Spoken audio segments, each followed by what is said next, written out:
Thank you so much.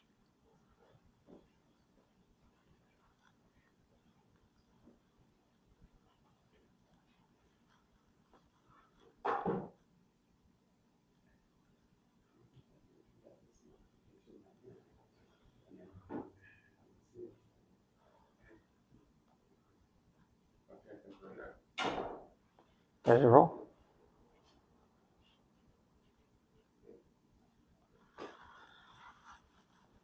Where I live in Arizona, we have many guest speakers.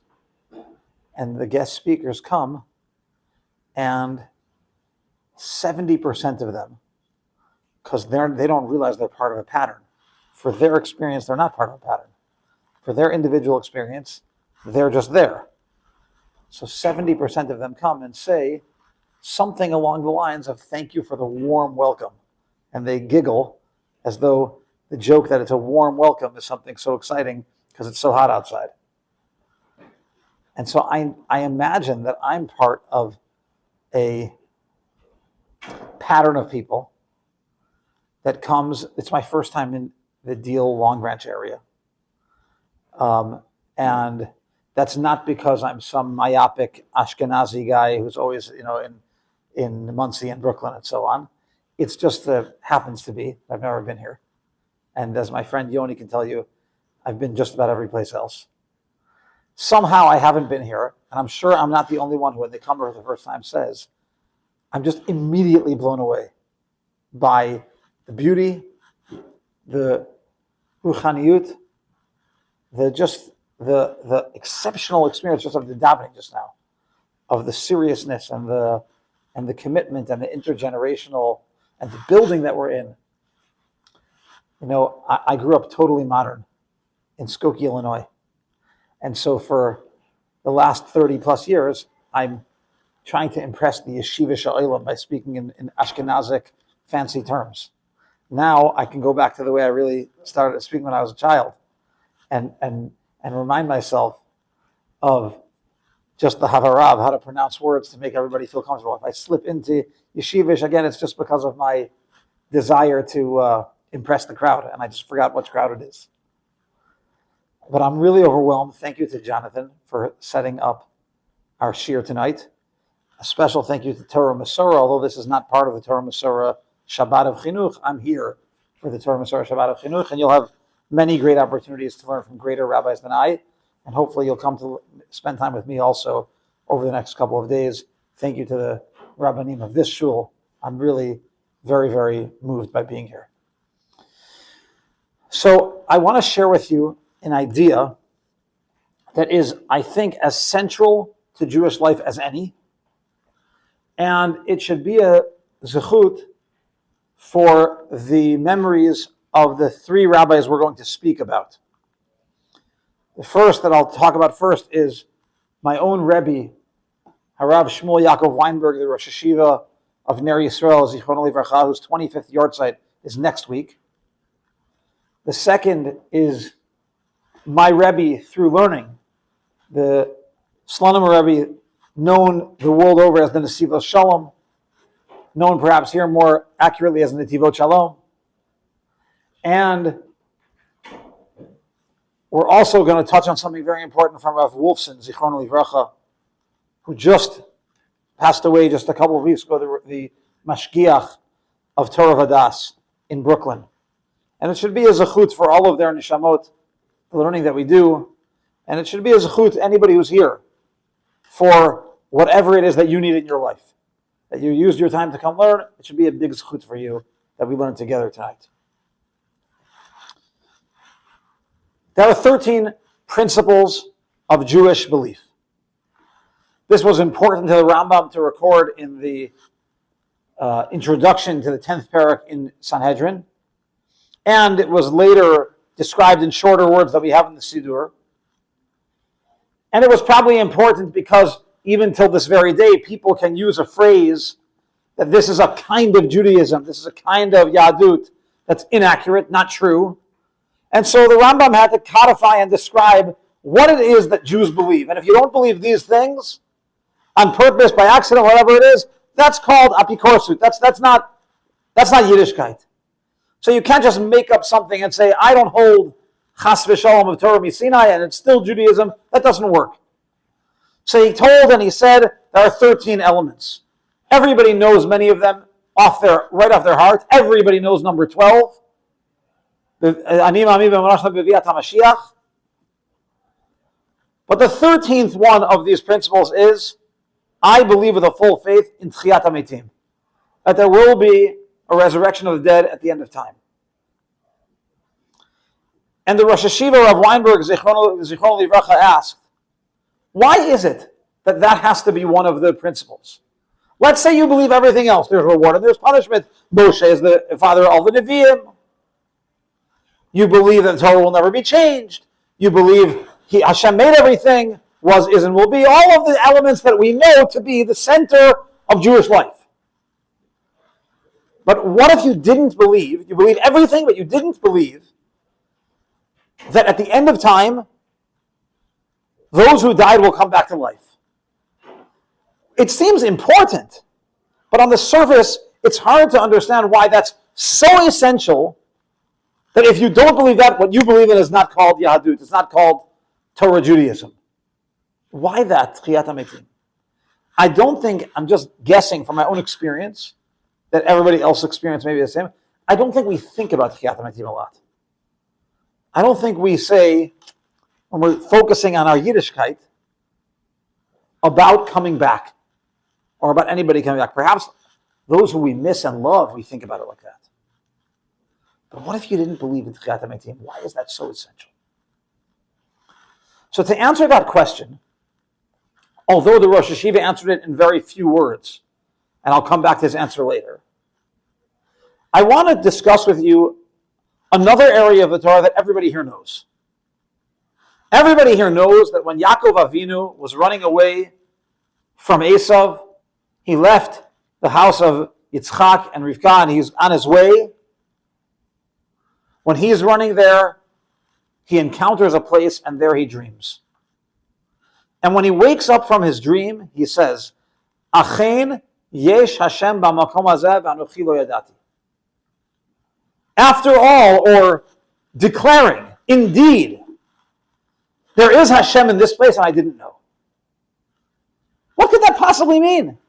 That I didn't know that Hashem was in this place. Everybody knows that Hashem is here, Hashem is there, Hashem is truly everywhere. Everybody knows this. So how could Yaakov Avinu, of all people, not know that Hashem exists in this place? What did he mean when he woke up? We all know the words. Parshat Vayetze, we all know the words. He sees the ladder, he sees the angels, and he wakes up and he says, indeed Hashem is here, I didn't know.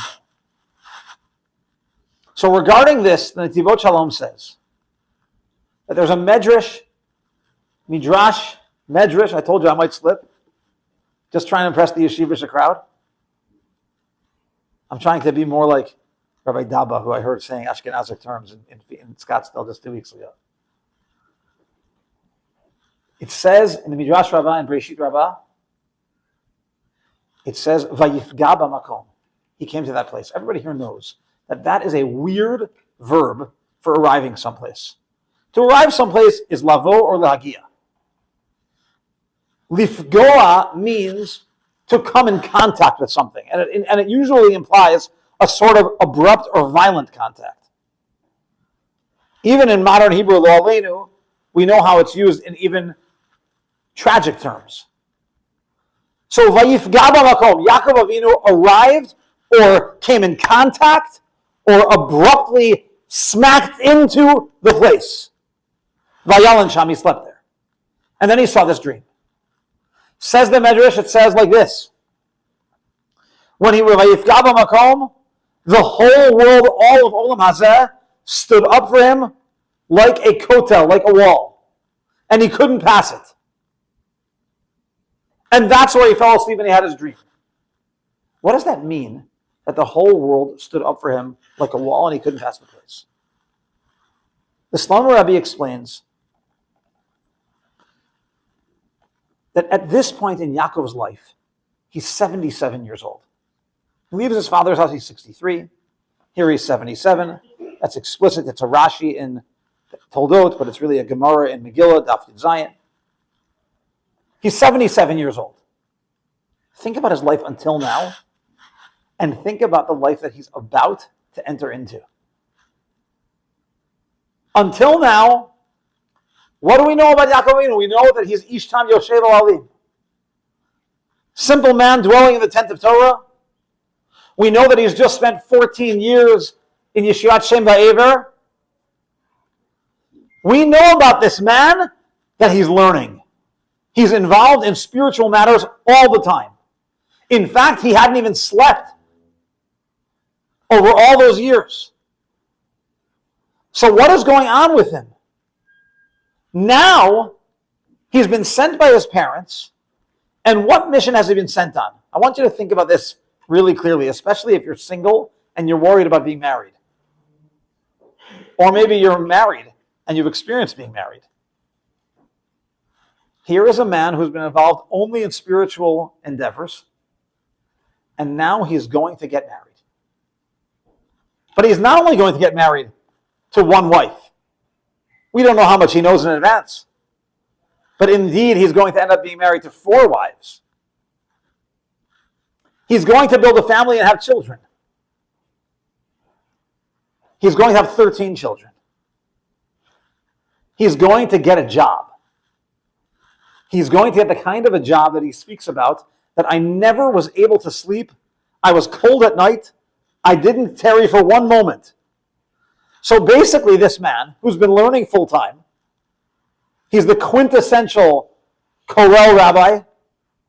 All he's involved with is matters of the spirit. And try not to faint.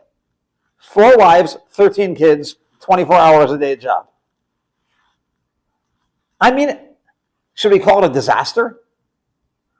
Should we call it frightening beyond any belief? 4 wives, 13 kids, job day and night?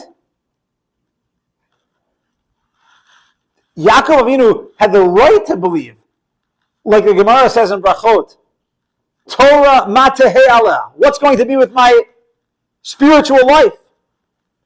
He comes to that place, and in that place, he smacks into Olam Hazeh. He smacks right into this world, and he can't get past it. He's now going to abruptly, he's coming there, and boom, like, what am I going to do? How am I going to be the man I've been? It is super scary. We know it from contemporary times. Somebody is learning full time, and now he's going to go get a job. We know it from contemporary times. A serious yeshiva bacher is now going to leave, and he's going to get married. It could be scary. He says, what's going to be with my Avodat Hashem? What's going to be with my learning? So Yaakov Avinu is scared. Yaakov Avinu, perhaps we could even say, is confused. And then he has a dream. And in the dream he sees a ladder, about which the pasuk says that the ladder was Mutzav Arza V'Rosho Magia Hashamayma, firmly standing on the ground, and its top reaches the heavens. He sees Malachei Elokim Olim V'Yordim Bo. The angels are going up and they're going down, and he sees that in the ladder they are still Malachim. These are the servants of Hashem. He sees that indeed the ladder that reaches the Shamayim is a ladder that's Mutzav Arza. He sees that as long as you stay within the Misgeret, the frame of the service of Hashem, sometimes your time is used for Rosho Magia Shamayma, learning, davening. Sometimes your time is used for Mutzav Arza, cleaning, cooking, taking care of your children,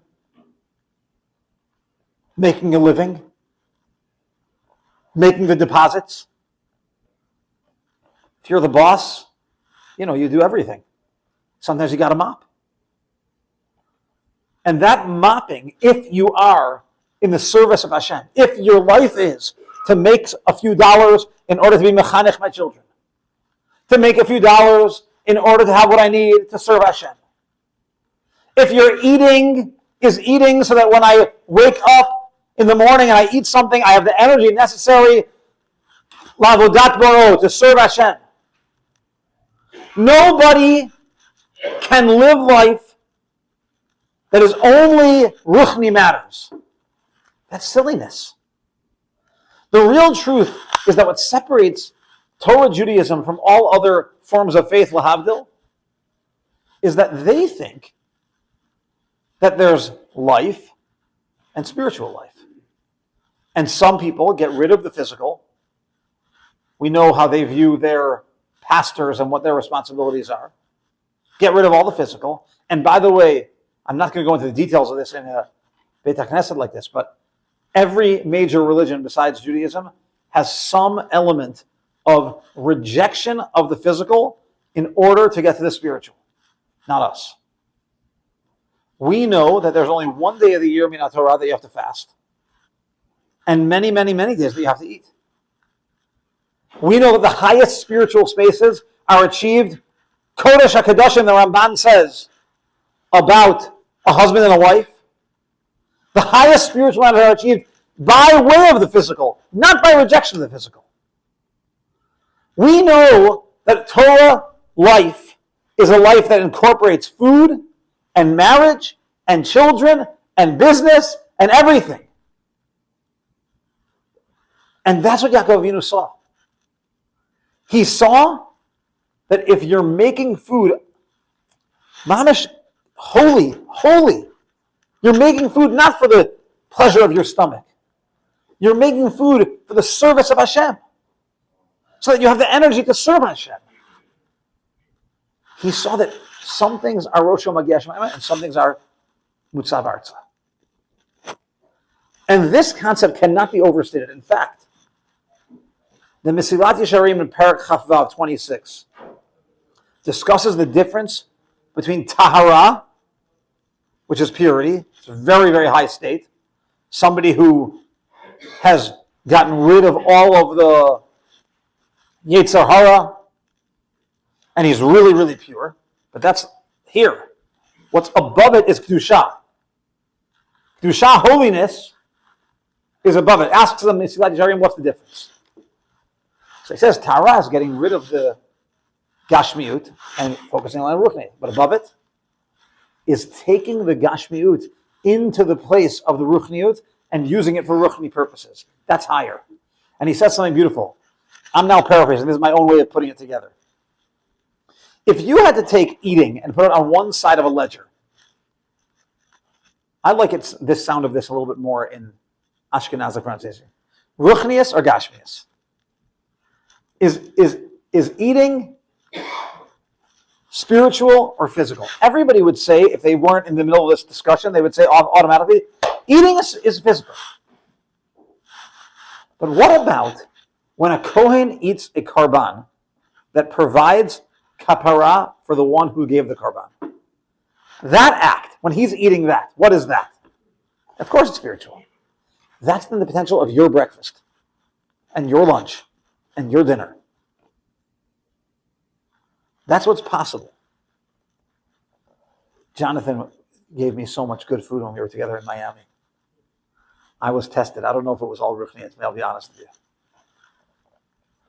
But no matter how good the food is, that's possible. No matter how big the business deal is, it's possible. No matter how much pleasure there is in the context of one's marriage or children, it's all possible. As long as we are serving Hashem, as long as it's in the frame of the ladder, it's all Ruchaniyut. And nobody should ever feel bad if you're involved in, the daily grind of stuff. My family, my business, it's burdening me. Because this is what Yaakov discovered. He woke up and he said, after seeing the dream, when he was going from the yeshiva to the business world, the yeshiva to family life, and he said, what's going to be with me? And the world stood up against him. What he saw in the dream told him, Achen yesh Hashem b'mokam hazeh v'anochi lo yadati. I did not know that Hashem was here, but now I know. That, my friends, is the true Torah way. Not for the body, for the soul to defeat the body, but for the soul to commandeer the body. put the body in a headlock and say, we're going over here and we're going to do body stuff over here, l'chvod Shabbat. We're going to do body stuff over here for the tzedakah that we're supporting. We're going to do body stuff over here for marriage and connectivity and connection to another person. It's all what he saw in the dream, and that's what's all possible for every one of us. Rav Wilson, Zecher Tzadik Livracha, mentions the words of Chazal that say in two different ways that Shir HaShirim, the song of Shir HaShirim, we all know that book of Tanakh, which is very much focused on, in its allegory, a male-female relationship and the beauty and the details. Chazal call it, or Yakiv, I think it is, says that Shir HaShirim is all of the books are Kodesh. This is Kodesh HaKodeshim. And says that there never was a day of Simcha in front of Hashem like the day that Shir HaShirim was written. Why? What's so great about it? We've already answered the question. Because until the book of Shir HaShirim was written, we didn't have a full expression of what the relationship between Hashem and Klal Yisrael is. Now that we have this full expression of the physicality and the desire and the tshuka and everything that's possible, now we see what Yaakov saw in the dream. Now we see what's possible. And I'm sure everybody has heard these concepts before. But we have to remind ourselves to dedicate ourselves to it. To dedicate ourselves. Tomorrow night, everybody in this room is going to eat well. I'm sure of it. And some of it could be lichvodi. And some of it could be lichvod koni, in honor of my master. Some of it could be for indulgence. You know, like, what's the Sephardic version of the fourth piece of kugel? Huh? It's no kugel, right? That's what I'm saying. It's the eighth kibbeh or something like that. Okay? So when you indulge, that's not about avodas Hashem. It's just indulgence. But when you honor, it could be an act that looks gashmi, but it's ruchni. We have to dedicate ourselves to it. We can do it in business. We can do it in money. We can do it in the homes that we build. The homes that we build. I saw beautiful homes here, and I'm sure they're built with Shem Shamayim, to serve Hashem and bring family together, to honor Shabbat, to honor Yomim Tovim. It's all within our grasp. And we're not asked to be separate from the Gashmias. We're asked to be engaged and uplifting. And this idea is so essential because the author of humanity is the author of the Torah. It's obvious, Hashem. All of the other religions think that because they made it up. Let's be clear. It's not true. It was never revealed to them from the Master of the Universe. It's made up. But it's human nature to think that engagement in the physical is bad and engagement in the spiritual is good. But the Master of the Universe who wrote the Torah and wrote us knows who we are and asks us to be Anshei Kodesh Tiyunli. Don't be Malachim. Be Anshei Kodesh. Be holy people. As the Gemara says in Chagiga, that people are like angels and people are like animals. People have different parts of them, and what we're asked to do is bring it all together to Shem Hashem. And every one of us can. Like tomorrow, tonight. You can do with everything. It's always available for us to be in the dream of Yaakov Avinu.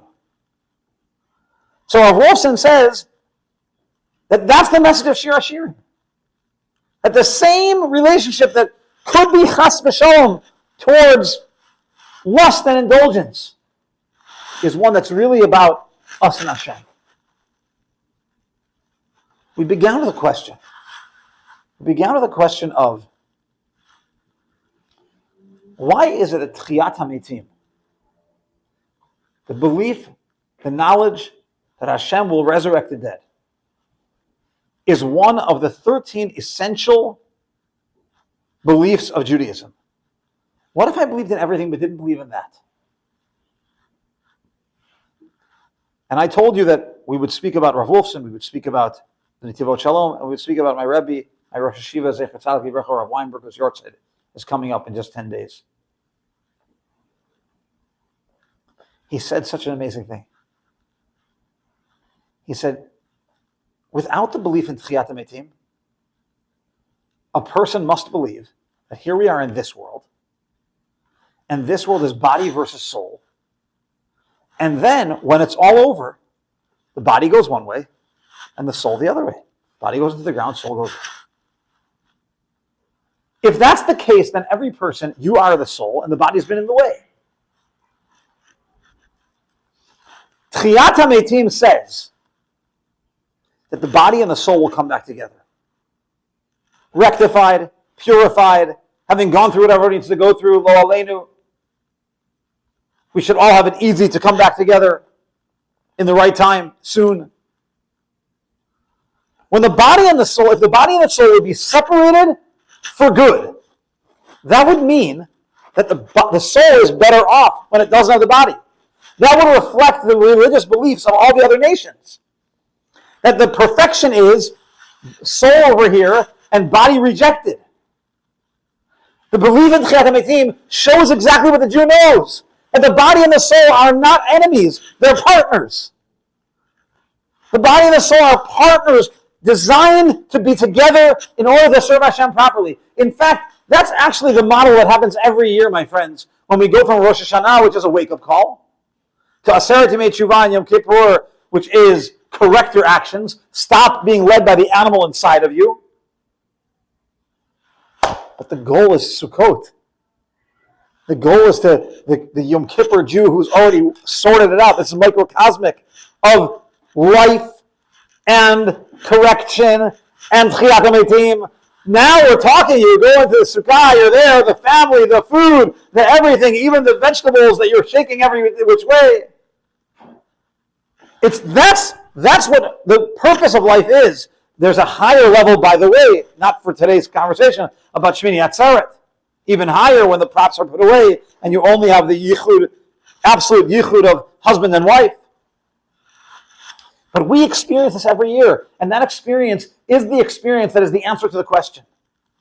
That the goal of Jewish life is a body and soul together in harmony, the whole person as my Eved, as my son.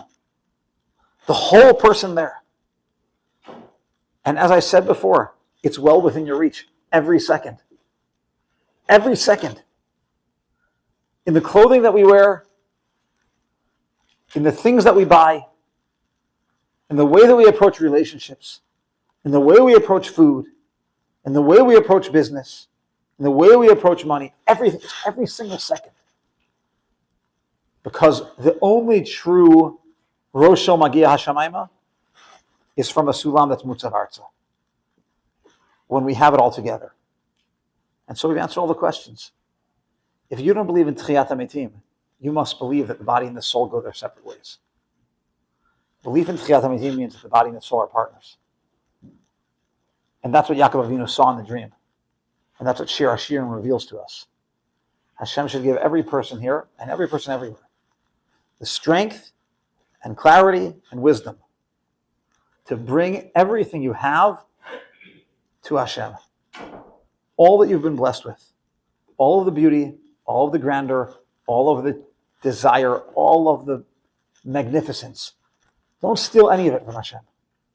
Bring everything to Hashem, make your music, and together we'll make an orchestra of Kiddushim Shamayim, and it will be L'Shem L'Tiferet.